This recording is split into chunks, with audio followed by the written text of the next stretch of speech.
안녕하세요. 매주 화요일에 찾아뵙는 화요일 변호사 김 변호사 안 변호사입니다. 머리를 넘겼어. 괜찮아요. 김 변호사님, 혹시 우리나라에 공항이 몇 개나 있는지 아세요? 공항 다 합쳐서요? 예. 한 5개, 6개? 그렇죠. 저도 그 정도로 알고 있었고 아마 대부분의 분들이 그 정도지 않을까 이렇게 생각하시는 것 같은데 제가 확인해 본 결과 우리나라에 인천국제공항을 포함해서 15개의 공항이 있는 것으로 이렇게 네. 확인됐습니다.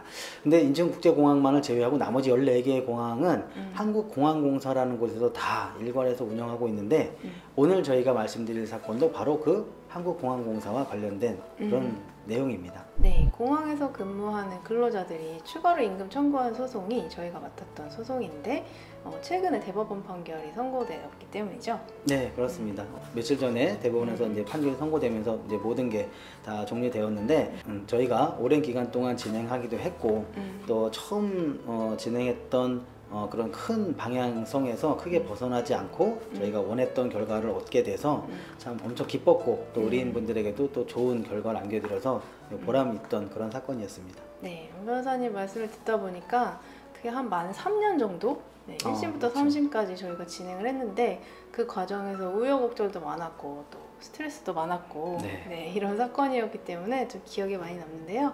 그래서 저희가 오늘은 그 사건이 어떤 내용이었고 또 쟁점은 무엇이었고 어떤 이유로 어떤 내용의 판결이 선고되었는지 얘기를 좀 해보고자 합니다. 네, 그러면 사건의 내용에 대해서 좀 간단하게 설명을 해주시죠. 그 사건을 시작했던 근로자분들은 국내 공항에서 근무했던 공항 근로자, 이제 구체적으로 말씀을 드려도 될 것 같은데 공항에서 소방과 응급구조 활동을 했던 공항 소방대원분들이었습니다.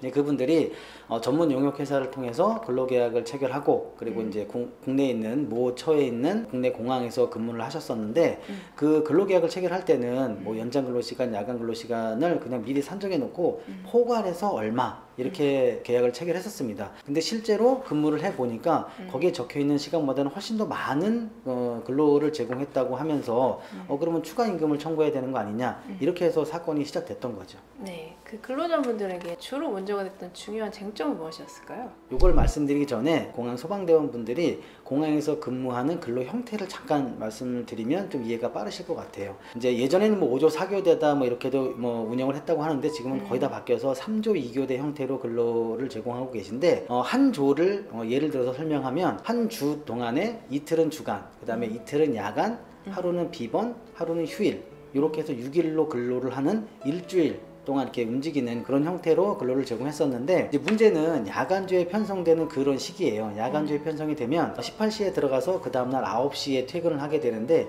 이게 전체적인 시간만 따져봐도 한 15시간 정도가 되거든요. 근데 근로계약을 체결할 때는 뭐 이런저런 시간으로 휴게 시간이다 뭐다 다 빼고 실제는 몇 시간 안 되는 그런 야간 근로시간 또 연장 근로시간만 산정을 해주고 거기에 따라서 한 달에 얼마 이렇게 포괄적으로 임금을 책정했던 것이거든요.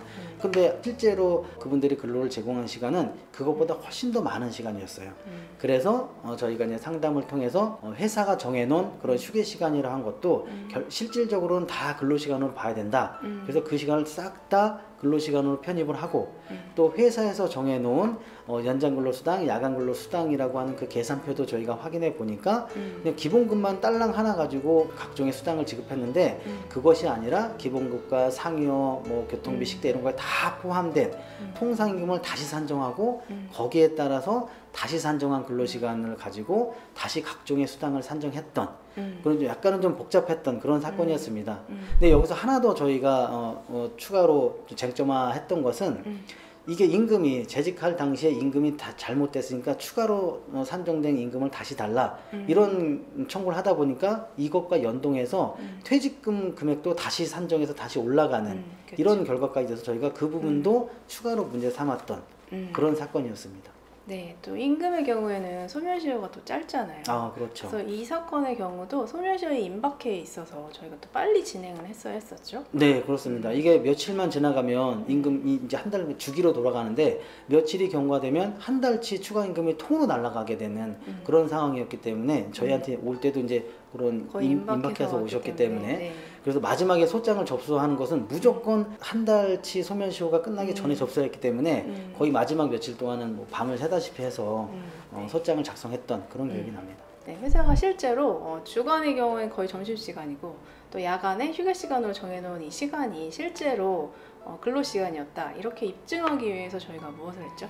그 부분이 뭐 가장 힘들었고 실제 1심부터 재판에서는 그게 가장 쟁점이었었죠. 그쵸. 가장 큰 쟁점이었었는데 저희가 뭐 세세한 어떤 방법이나 이런 것까지 다 말씀드리기는 조금 곤란하지만 공항공사가 업무를 처리한 시스템 자체가 무슨 일을 수행할 때마다 각종의 보고서를 작성하게 돼 있고 수시로 작성되는 일지들이 많이 있었습니다. 네. 그래서 저희가 법원을 통해서든 또 기타의 방법을 통해서든 각종의 자료들을 다각도로 많이 수집하려고 했고 거기에 나와 있는 내용을 통해서 휴게 시간이 제대로 보장되지 않았다 이런 것을 많이 입증하려고 했고 하나 더 말씀을 드리면 119 소방대원분들이나 경찰관 분들과 같이 저희가 진행했던 사건과 유사한 직종에 있는 분들이 많이 있습니다.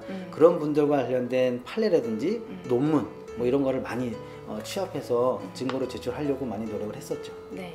원고가 좀 많았던 사건이고 또 기간이 좀 길었기 때문에 자료가 엄청 방대했죠. 그렇죠. 그게 제일 힘들었죠. 네, 자료 정리하는데도 저희가 조금 힘이 들었던 사건이었습니다. 어쨌든 이렇게 각고의 노력을 한 끝에 1심은 완벽하게 승소를 했고 또 1심 승소한 경우에는 가집행할 수 있잖아요. 그렇죠. 그래서 저희가 집행까지 진행을 했었죠. 네, 맞습니다.